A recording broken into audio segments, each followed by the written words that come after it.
আব্দুল্লাহ ইবনে যায়েদ ইবনে আব্দ রব্বি, ইনি সেই সাহাবী যিনি স্বপ্নে আজান শুনছেন।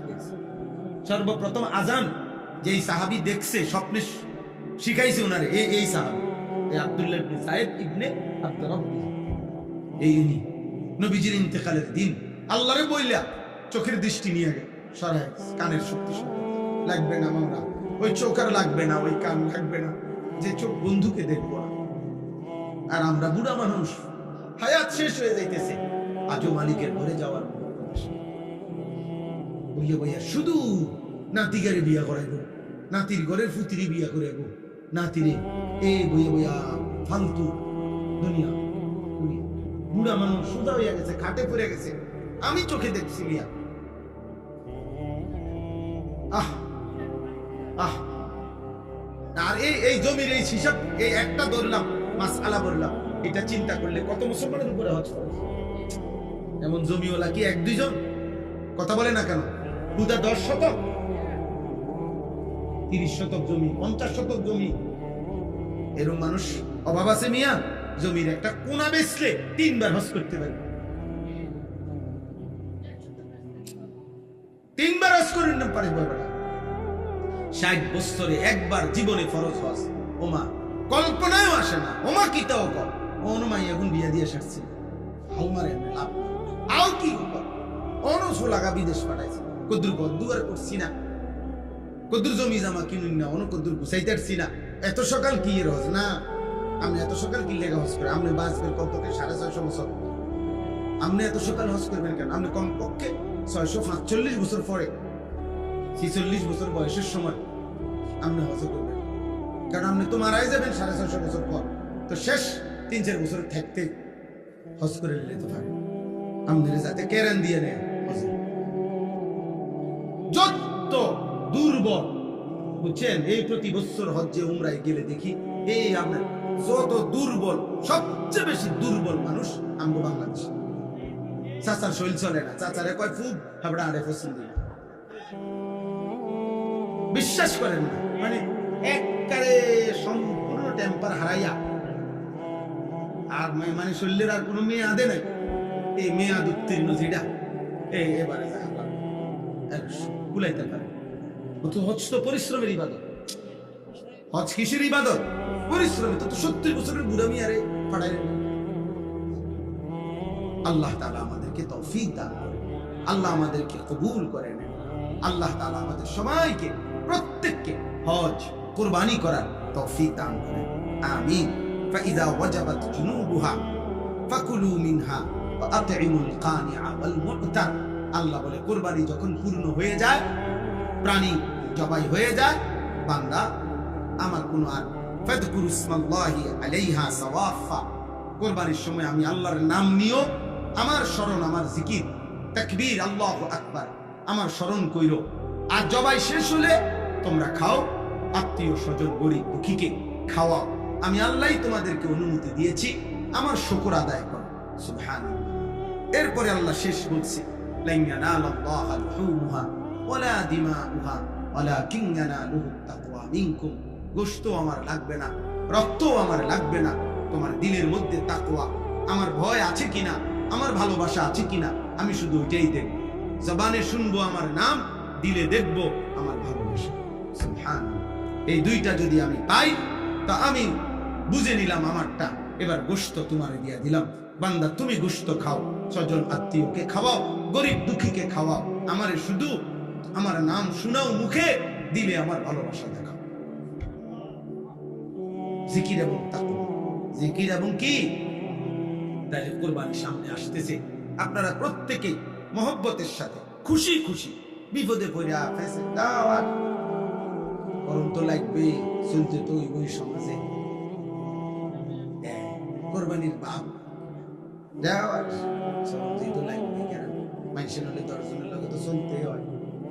এডি কয় কথা, এডিনি কথা, যার যা গেছে গেছে, টাকার মায়া করলাম, এমন মাইয়া গো, মাইয়ার বাড়িতে কয় বছর ধরে ঘুরাইতে আছি, তারারে 20-50 জন মানুষ খাওয়াইয়া, হ্যাঁ ঘুরাইতে আছি, খাওয়াবো খাওয়াবো, দেও 50,000 বাড়াই দাও, চালাই দাও, এই উছিলেন এডেনি কোরবানি। আলাদা কিনতেন 50,000 টাকার বস্তু, কথা বুঝেন না? কোরবানি হবে মহব্বত, কোরবানি হবে কার জন্য? আল্লাহর জন্য, আল্লাহর ভালোবাসা, আল্লাহর ভালোবাসা। আল্লাহ আমাদেরকে তৌফিক দান করেন। সবাই মহব্বতের সাথে নিজেদের স্ত্রী, যাদের সম্পদ আছে, স্বর্ণ আছে, টাকা আছে, নিজেদের সন্তানদের মধ্যে যারা উপার্জন করে কোরবানি, নফল কোরবানি করে, নফল সামর্থ্য থাকলে কোরবানি, মানে এটাকে পেরেশানি মনে করবেন না, ঝামেলা মনে করবেন, বলেন ইনশাআল্লাহ। সর্বশেষ কথা হলো, জিলহজ মাস শুরু হয়ে গেছে আলহামদুলিল্লাহ। নবী সাল্লাল্লাহু আলাইহি সাল্লাম জিলহজ্জের কোরবানির আগের এই 9 দিন নবীজি আলাদা গুরুত্ব দিতে বলছে এবং বলছেন রাত্রিবেলা একটু বেশি নফল ইবাদত করতে, দিনের বেলা রোজা রাখতে। রাসূলুল্লাহ সাল্লাল্লাহু আলাইহি সাল্লাম বলেছেন জিলহজ্জের এই 9টি রোজা প্রত্যেকটি কেউ যদি রোজা রাখে 1 বছরের পূর্ণ রোজা রাখার সওয়াব পাবে। এই 9 দিন, আজকে একদিন গেল আপনার, আমি আলহামদুলিল্লাহ রাখছি এবং ধারাবাহিক এই 9 দিন আগেও রাখার চেষ্টা করছি, এইবারও ইনশাআল্লাহ রাখার ইচ্ছা আছে পুরা 9 দিন। আল্লাহ যেন তৌফিক দান করে। আমার খাদেম সেও রাখছে, আমাদের সাথে অনেক সাথী, আমাদের মাদ্রাসার উস্তাদ, আমাদের বাসার আত্মীয় স্বজন, ভাই বেরাদর, পরিবার, ওনারা রাখছে আলহামদুলিল্লাহ। তাহলে এই জন্য এটা একটা রাত্রিবেলা 2-4 রাকাত নফল নামাজ পড়ার চেষ্টা করবেন, আল্লাহর কাছে দোয়া করবেন যে আল্লাহ জিলহজ মাসের বরকত আমাকেও দান করেন। আল্লাহর কাছে বলেন, আল্লাহ আপনার ঘর এই চোখে দেখা, কবরে নিয়েন না মালিক, আপনার ঘর না দেখাইয়া কত মানুষকে আপনি নিলেন, আমারও নেন মাওলা। আল্লাহর কাছে বললে আল্লাহ তৌফিক দেবে ইনশাআল্লাহ। আর আপনারা আরাফার দিন, কোরবানির আগের দিন 9 জিলহজের রোজা রাখতে চেষ্টা করবেন, বেশি গুরুত্ব দিয়ে। কোরবানির আগের দিন, ওই দিনকার রোজা রাখলে নবীজি বলছে পিছনের 1 বছর, সামনের 1 বছর, পূর্ণ 2 বছরের গুনাহ আল্লাহ মাফ করে দেন। আল্লাহ মাফ, আল্লাহ তাআলা আমাদের সকলকে তৌফিক দান করেন। এই বজুরি খোলা ইত্তেহাদুল উম্মাহ সংগঠনকে আল্লাহ তাআলা কবুল করেন। ওলামায়ে কেরামের এই ফিকির মেহনত আমরা সর্বশেষ 2টা মিনিট প্রত্যেকে একটু পকেটে হাত দেন। মাদ্রাসা, যেহেতু এই মাদ্রাসার আয়োজনে এখানেই হয়েছে মাহফিলটা, আমি এক্ষুনি দোয়া করছি 2টা মিনিট প্রত্যেকে মহব্বতের সাথে দ্বীনি প্রতিষ্ঠানে দান করলে আব্বা ঠকবেন না, লস হবে না। আপনি আল্লাহর দেওয়া সম্পদ আল্লাহর পথে দিলেন, আল্লাহই আবার আপনার সম্পদ বাড়াইয়া দিবেন, কোনো ওয়াদা। আপনার আগের টাকা যেগুলো, এগুলো আল্লাহ দিছেন, সামনেও আল্লাহই দিবেন। এজন্য দয়া করে 2-1 জন ভাই উঠায় নেন, 2-4 জন ভাই উঠেন তো, উঠে হাতে হাতে নেন, হাতে ওই রুমাল না থাকলে লাগবে না, হাতে নেন, হাতে নেন, নিয়ে নেন। উঠেন না ভাইয়া, দোয়া করে যাও, দোয়া করে যাও আব্বা, দোয়া করে যাও। এই 2 মিনিট দ্রুত করেন। আল্লাহ আপনি তৌফিক দান, আল্লাহ আপনি কবুল করে নেন মহব্বতে। ছেলেরা আব্বা তোমরাও দাও, 100 টাকা থাকলে 100 টাকাই দাও, 50 টাকা থাকলে 50 টাকা দাও, বরকত হবে রে মা।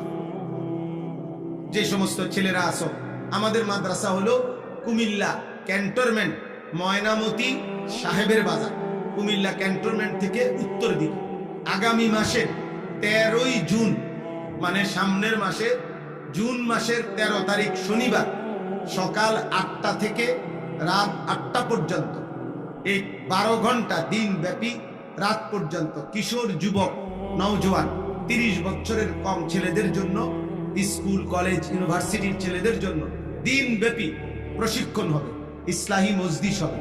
সকাল 8টা থেকে জোহর পর্যন্ত ওযু, নামাজ, সূরা, কেরাত, দোয়া, কালাম, রুকু, সেজদা শেখানো হবে ছোট ছোট গ্রুপে।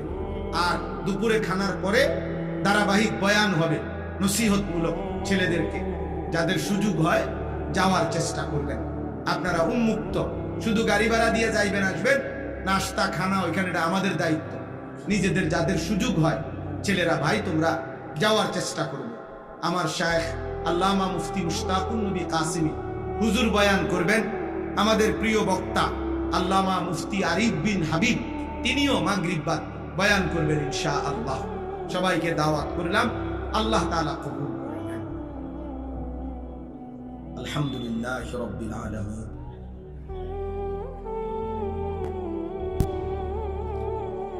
প্রিয় ভাই, সকল নওজোয়ান দোস্ত, তোমাদের কাছে আমার অনুরোধ হলো, চিল্লাচিল্লি হই হুল্লোড় হাঙ্গামা করলে ভাইয়া, এটা তো আসলে স্বাভাবিকভাবেই তোমরা জানো, আমরাও জানি, কোরআন সুন্নাহর কিছু কথা বলার জন্য। স্বাভাবিকভাবে এটা ফুটবল খেলার মাঠও না, গরু বাজারও না। অতএব দয়া করে সবার কাছে অনুরোধ হলো দুইটা কথা। এক নম্বর হলো সবগুলো হাতে ধরা মোবাইল বন্ধ করতে হবে। আস্তে আস্তে চিল্লাইতে হবে। ঠিক আমি জিজ্ঞাসা করছি বেহুদা, আমি তো জিজ্ঞাই নেই যে ঠিক না, ঠিক দেখেই তো বললাম। এজন্য মোবাইল হাতে ধরে একজনও, ছোট বড় কেউ দাঁড়িয়ে বসে, হুজুর, পাবলিক, জওয়ান, বুড়ো, টুপিওয়ালা, টুপি ছাড়া সবার জন্য আমি নিষেধ করলাম। মোবাইল হাতে ধরে ভিডিও রেকর্ড, ছবি তোলা যাবে। এরপরে আমি যারে দেখবো তারে বাইর করে দেবো। ওই যে দেখেন, ওই দেখেন, এই বেয়াদব দেখছেন, আবার হাসে প্রতিবন্ধীর মতো। তুমি কি আব্বা শুনছিলা বাংলা কথাটা, না ফাইজলামি মনে করছিলা কথা?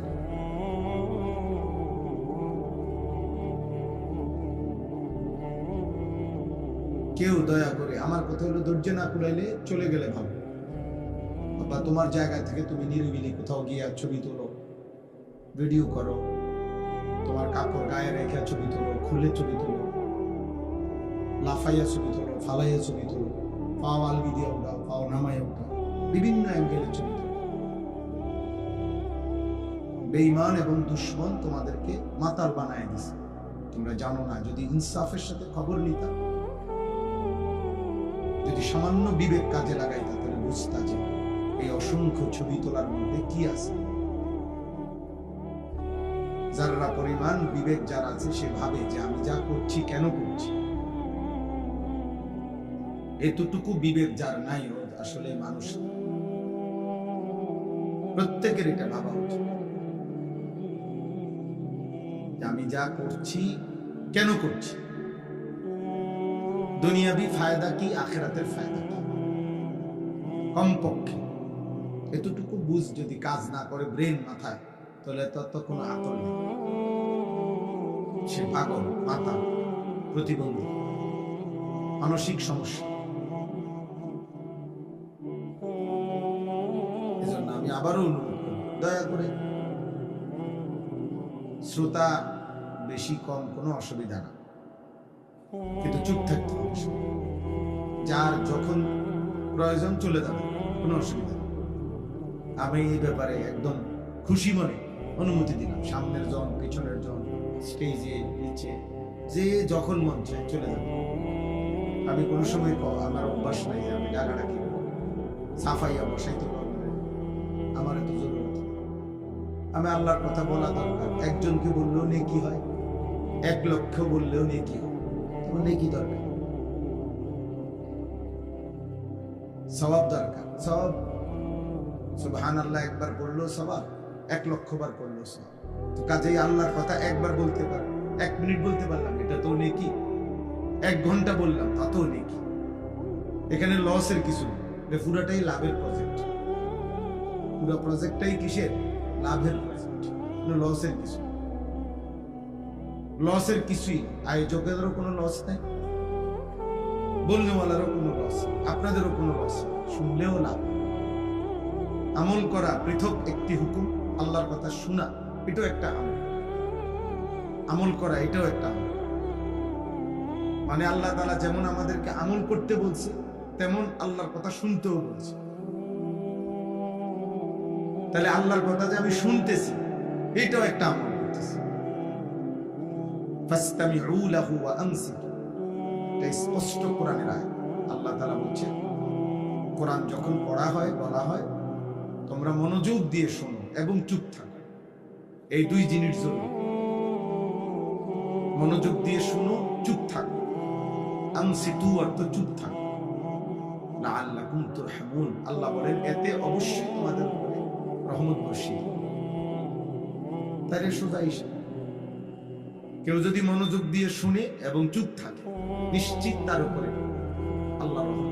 ওই যে ভাই গেঞ্জিওয়ালা ভাই, ভাই বাইরে ভিডিও করলে ভালো, কোনো অটো, সিএনজি, চশমাওয়ালা ভাই বাইরে কোথাও গিয়ে ছবি তোলে, নিরিবিলি অন্ধকারের মধ্যে একা একা ছবি, ভালো হবে ভাই।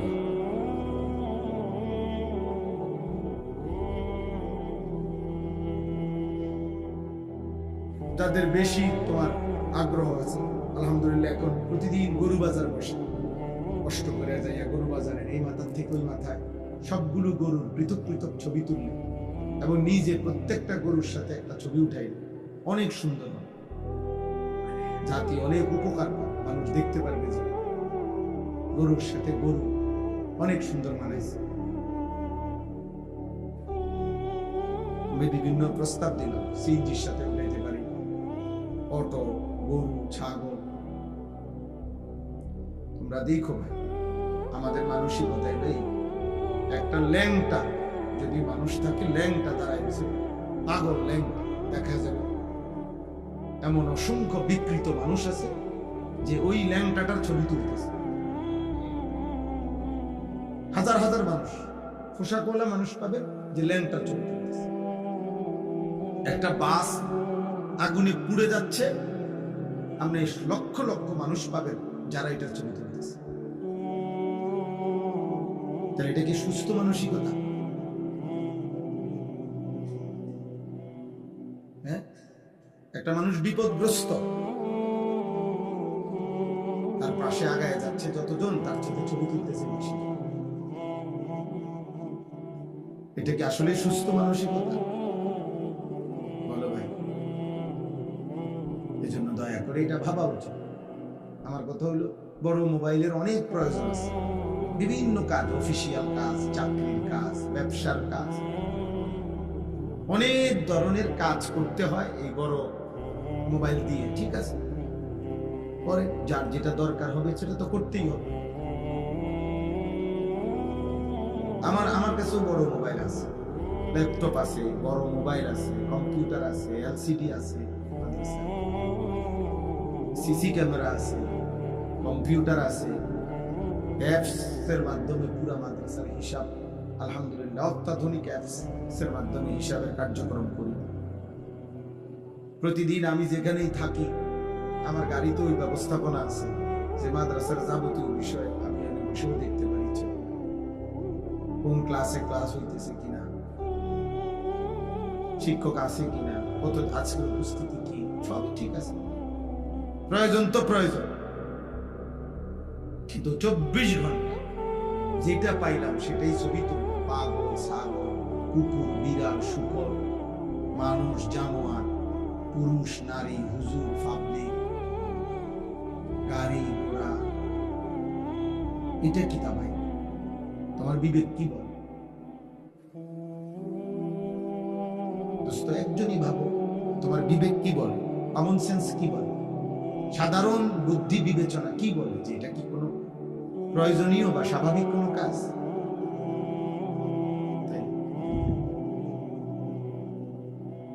আমার একটা ছবি তুলে তুমি কারে দেখাইবে? আমি গাড়ি থেকে নামতেছিলাম, আসতেছিলাম, তো এই ছবি কারে দেখাইবে? যারে দেখাইবা সে আর কখনো দেখে নাই। আফসোস, আমরা ভাবা উচিত। আমরা 8-10 জন, একে তো আমরা জানোয়ার না, আমরা মানুষ। দ্বিতীয়ত আমরা আর 10 জন মানুষের মতো আমরা মুসলমান। আমাদের একটু ব্যক্তিত্ব আছে, স্বাতন্ত্রতা আছে, আমাদের একটা নিজস্ব ব্যক্তিত্ব আছে। আমরা মুসলমান, আমাদের হাঁটা চলা, কথাবার্তা, আচরণ, উচ্চারণ সবকিছুই একটু ভিন্নতম। কথা ছিল আমাদের এমন হওয়ার কথা ছিল যে আমাদেরকে দেখেই মানুষ আল্লাহকে চিনবে, আল্লাহর পথ পাবে। হাদিসের মধ্যে আছে নবী সাল্লাল্লাহু আলাইহি ওয়াসাল্লাম, সাহাবায়ে কেরাম, নবীজির সাহাবারা ওনাদেরকে জন্য দোয়া করতেন, আল্লাহুম্মা হদি বিহি, আল্লাহ আমার সাহাবাদেরকে আপনি এক একজনকে আপাতমস্তক এভাবে বানিয়ে দেন যেন তাদের দ্বারাই মানুষ হেদায়েত পেয়ে যায়।